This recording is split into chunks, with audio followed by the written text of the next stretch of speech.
El conflicto de los siglos. Capítulo 17. América, tierra de libertad.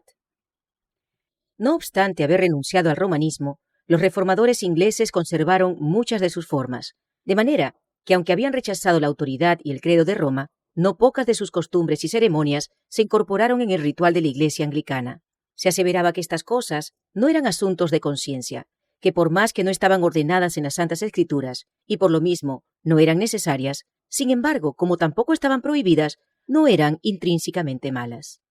Por la observancia de esas prácticas se hacía menos notable la diferencia que separaba de Roma a las iglesias reformadas, y se procuraba a la vez promover con más esperanza de éxito la aceptación del protestantismo entre los romanistas. Para los conservadores y los partidarios de las transigencias, estos argumentos eran decisivos. Empero había otros que no pensaban así. El mero hecho de que semejantes prácticas tendían a colmar la cima existente entre Roma y la Reforma era para ellos argumento terminante contra la conservación de las mismas. Las consideraban como símbolos de la esclavitud de que habían sido libertados y a la cual no tenían ganas de volver. Arguían que en su palabra Dios tiene establecidas reglas para su culto y que los hombres no tienen derecho a quitar ni añadir otras. El comienzo de la gran apostasía consistió precisamente en que se quiso suplir la autoridad de Dios con la de la Iglesia. Roma empezó por ordenar cosas que Dios no había prohibido y acabó por prohibir lo que Él había ordenado explícitamente. Muchos deseaban ardientemente volver a la pureza y sencillez que caracterizaban a la Iglesia primitiva. Consideraban muchas de las costumbres arraigadas en la Iglesia anglicana como monumentos de idolatría, y no podían en conciencia unirse a dicha Iglesia en su culto. Pero como la Iglesia estaba sostenida por el poder civil, no consentía que nadie sustentara opiniones diferentes en asunto de formas. La asistencia a los cultos era requerida por la ley, y no podían celebrarse sin licencia asambleas religiosas de otra naturaleza, so pena de prisión, destierro o muerte. A principios del siglo XVII, el monarca que acababa de subir al trono de Inglaterra declaró que estaba resuelto a hacer que los puritanos se conformaran, o de lo contrario, que fueran expulsados del país o tratados todavía peor. Acechados, perseguidos, apresados, no esperaban mejores días para lo porvenir, y muchos se convencieron de que para los que deseaban servir a Dios según el dictado de su conciencia, Inglaterra había dejado de ser lugar habitable. Algunos decidieron refugiarse en Holanda. A fin de lograrlo, tuvieron que sufrir pérdidas, cárceles y 1000 dificultades. Frustrábanse sus planes y eran entregados en manos de sus enemigos. Pero al fin, triunfó su firme perseverancia y encontraron refugio en las playas hospitalarias de la República Holandesa. En su fuga, habían tenido que abandonar sus casas, sus bienes y sus medios de subsistencia. Eran forasteros en tierra extraña, entre gente de costumbres y de lengua diferentes de las de ellos. Se vieron obligados a ocuparse en trabajos desconocidos hasta entonces para ellos, a fin de ganarse el pan de cada día. Hombres de mediana edad que se habían ocupado durante toda su vida en labrar la tierra, se vieron en la necesidad de aprender oficios mecánicos, pero se acomodaron animosamente a la situación y no perdieron tiempo en la ociosidad ni en quejas inútiles. Aunque afectados a menudo por la pobreza, daban gracias a Dios por las bendiciones que les concedía y se regocijaban de poder tener comunión espiritual sin que se les molestara. Comprendían que eran peregrinos y no se preocupaban mucho por aquellas cosas, sino que levantaban la vista al cielo, su anhelada patria, y serenaban su espíritu. Aunque vivían en el destierro y en medio de contratiempos, crecían su amor y su fe. Confiaban en las promesas del Señor, el cual no los olvidó en el tiempo de la prueba. Sus ángeles estaban a su lado para animarlos y sostenerlos. Y cuando les pareció ver la mano de Dios señalándoles hacia más allá del mar una tierra en donde podrían fundar un estado y dejar a sus hijos el precioso legado de la libertad religiosa, avanzaron sin miedo por el camino que la providencia les indicaba. Dios había permitido que viniesen pruebas sobre su pueblo con el fin de habilitarlo para la realización de los planes misericordiosos que Él tenía preparados para ellos. La Iglesia había sido humillada para ser después ensalzada. Dios iba a manifestar su poder en ella e iba a dar al mundo otra prueba de que Él no abandona a los que en Él confían. Él había predominado sobre los acontecimientos para conseguir que la ira de Satanás y la conspiración de los malvados redundasen para su gloria y llevaran a su pueblo a un lugar seguro. La persecución y el destierro abrieron el camino de la libertad. En cuanto se vieron obligados a separarse de la Iglesia anglicana, los puritanos se unieron en solemne pacto como pueblo libre del Señor para andar juntos en todos sus caminos que les había hecho conocer o en los que Él les notificase. En esto se manifestaba el verdadero espíritu de la Reforma, el principio esencial del protestantismo. Con ese fin partieron los peregrinos de Holanda en busca de un hogar en el Nuevo Mundo. Juan Robinson, su pastor, a quien la providencia impidió que les acompañase, díjoles en su discurso de despedida: «Hermanos, dentro de muy poco tiempo vamos a separarnos, y solo el Señor sabe si viviré para volver a ver vuestros rostros. Pero sea cual fuere lo que el Señor disponga, yo os encomiendo a Él y os exhorto ante Dios y sus santos ángeles a que no me sigáis más allá de lo que yo he seguido a Cristo. Si Dios quiere revelaros algo por medio de alguno de sus instrumentos, estad prontos a recibirlo, como lo estuvisteis para recibir la verdad por medio de mi ministerio. Pues seguro estoy de que el Señor tiene más verdades y más luces que sacar de su santa palabra. Por mi parte, no puedo deplorarlo bastante la triste condición de las iglesias reformadas que han llegado a un punto final en religión y no quieren ir más allá de lo que fueron los promotores de su reforma. No se puede hacer ir a los luteranos más allá de lo que Lutero vio. Y a los calvinistas, ya los veis, manteniéndose con tenacidad en el punto en que los dejó el gran siervo de Dios, que no lo logró ver todo. Es esta una desgracia por demás digna de lamentar, pues por más que en su tiempo fueron luces que ardieron y brillaron, no llegaron a penetrar todos los planes de Dios, y si vivieran hoy, estarían tan dispuestos a recibir la luz adicional como lo estuvieron para aceptar la primera que les fue dispensada. Recordad el pacto de vuestra iglesia, en el que os comprometisteis a andar en todos los caminos que el Señor os ha dado u os diere a conocer. Recordad vuestra promesa y el pacto que hicisteis con Dios y unos con otros, de recibir cualquier verdad y luz que se os muestre en su palabra escrita. Pero con todo, tened cuidado, os ruego, de ver qué es lo que aceptáis como verdad. Examinadlo, consideradlo y comparadlo con otros pasajes de las Escrituras de verdad antes de aceptarlo, porque no es posible que el mundo cristiano, salido hace poco de tan densas tinieblas anticristianas, pueda llegar enseguida a un conocimiento perfecto en todas las cosas. El deseo de tener libertad de conciencia fue lo que dio valor a los peregrinos para exponerse a los peligros de un viaje a través del mar, para soportar las privaciones y riesgos de las soledades selváticas y, con la ayuda de Dios, echar los cimientos de una gran nación en las playas de América. Y sin embargo, aunque eran honrados y temerosos de Dios, los peregrinos no comprendieron el gran principio de la libertad religiosa, y aquella libertad, por cuya consecución se impusieron tantos sacrificios, no estuvieron dispuestos a concederla a otros. Muy pocos aún, entre los más distinguidos pensadores y moralistas del siglo XVII, tuvieron un concepto justo de ese gran principio, esencia del Nuevo Testamento, que reconoce a Dios como único juez de la fe humana. La doctrina que sostiene que Dios concedió a la Iglesia el derecho de regir la conciencia y de definir y castigar la herejía es uno de los errores papales más arraigados. A la vez que los reformadores rechazaban el credo de Roma, no estaban ellos mismos libres por completo del espíritu de intolerancia de ella. Las densas tinieblas, en que a través de los interminables siglos de su dominio el papado había envuelto a la cristiandad, no se habían disipado del todo. En cierta ocasión, dijo uno de los principales ministros de la colonia de la Bahía de Massachusetts: «La tolerancia fue la que hizo anticristiano al mundo. La Iglesia no se perjudica jamás castigando a los herejes. Los colonos acordaron que solamente los miembros de la Iglesia tendrían voz en el gobierno civil.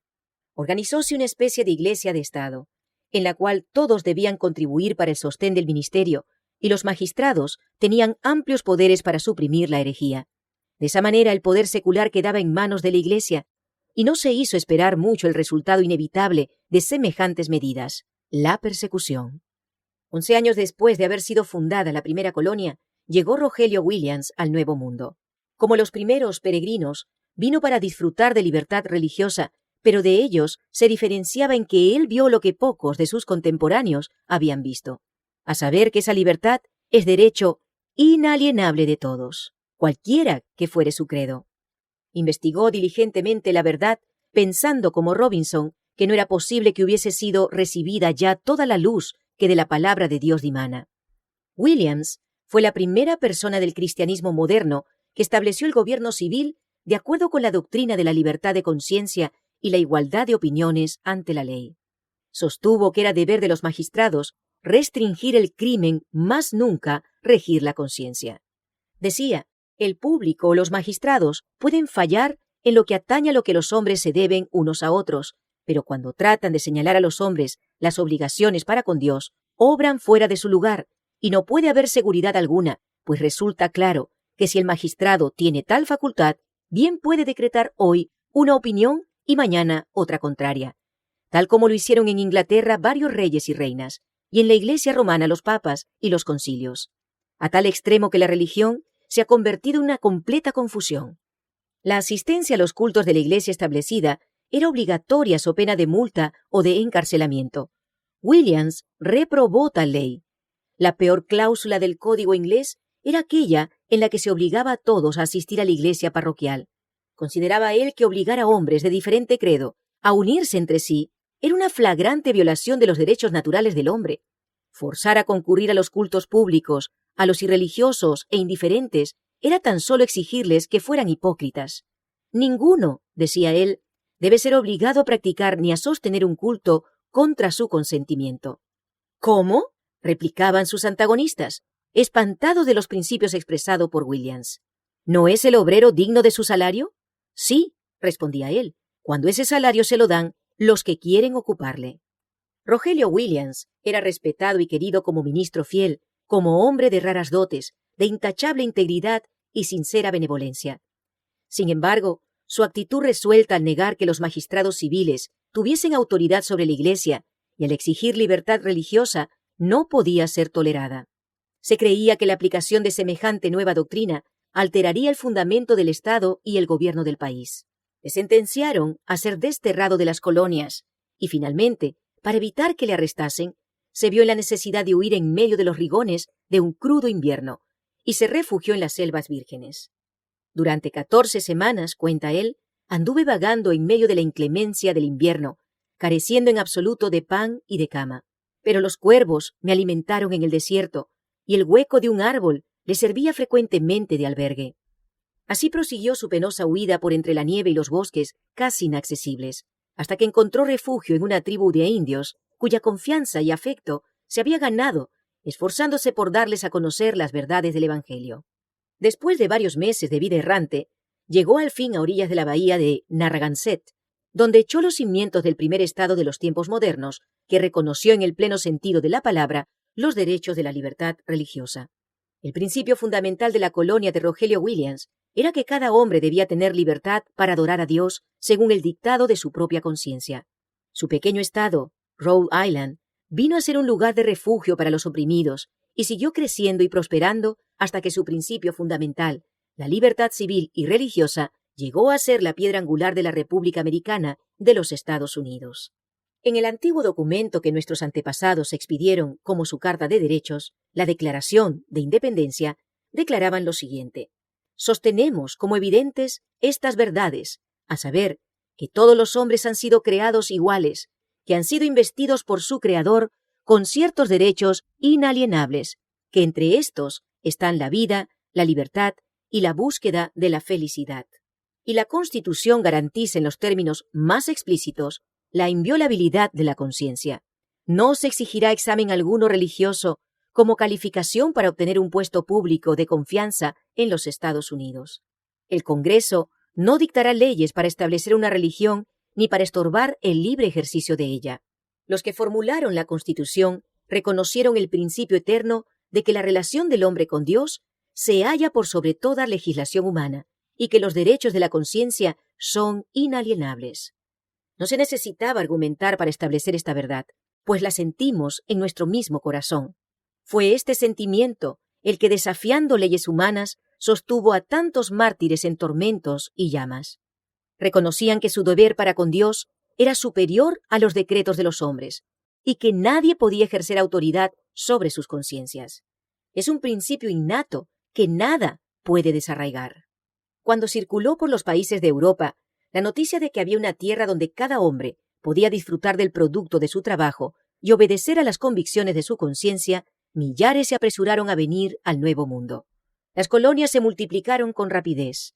Por una ley especial, Massachusetts ofreció bienvenida y ayuda a costa del pueblo a todos los cristianos de cualquier nacionalidad que pudieran huir al través del Atlántico para escapar de las guerras, del hambre y de la opresión de sus perseguidores.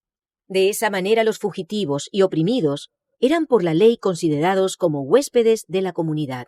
A los 20 años de haberse efectuado el primer desembarco en Plymouth, había ya establecidos en Nueva Inglaterra otros tantos miles de peregrinos. Con el fin de asegurar lo que buscaban, se contentaban con ganar apenas su subsistencia y se acomodaban a una vida de frugalidad y de trabajo. No pedían de aquel suelo sino la justa retribución de su propio trabajo. Ninguna visión de oro venía a engañarles en su camino. Se conformaban con el progreso lento pero firme de su estado social. Soportaban pacientemente las privaciones de la vida rústica y regaron con sus lágrimas y con el sudor de su frente el árbol de la libertad, hasta verlo echar profundas raíces en la tierra.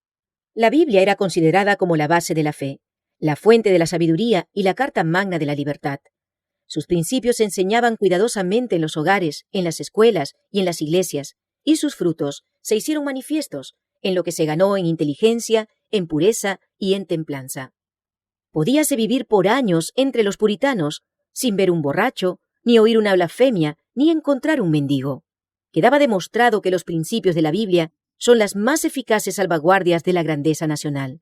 Las colonias débiles y aisladas vinieron a convertirse pronto en una confederación de estados poderosos, y el mundo pudo fijarse admirado en la paz y prosperidad de una iglesia sin papa y de un estado sin rey.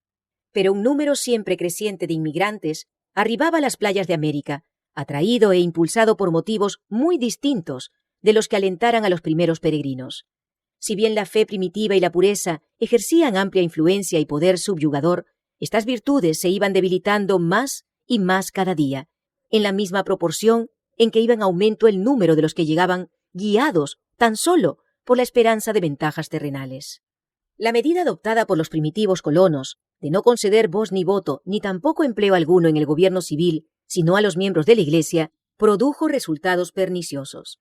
Dicha medida había sido tomada para conservar la pureza del Estado, pero dio al fin por resultado la corrupción de la Iglesia.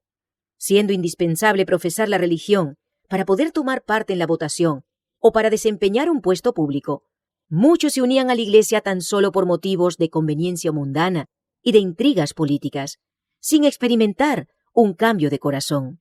Así llegaron las iglesias a componerse en considerable proporción de gente no convertida, y en el ministerio mismo había quienes no solo erraban en la doctrina, sino que ignoraban el poder regenerador del Espíritu Santo. De este modo quedó otra vez demostrado el mal resultado que tan a menudo comprobamos en la historia de la Iglesia desde el tiempo de Constantino hasta hoy, y que da el pretender fundar la Iglesia valiéndose de la ayuda del Estado, y el apelar al poder secular para el sostenimiento del Evangelio de aquel que dijo: «Mi reino no es de este mundo».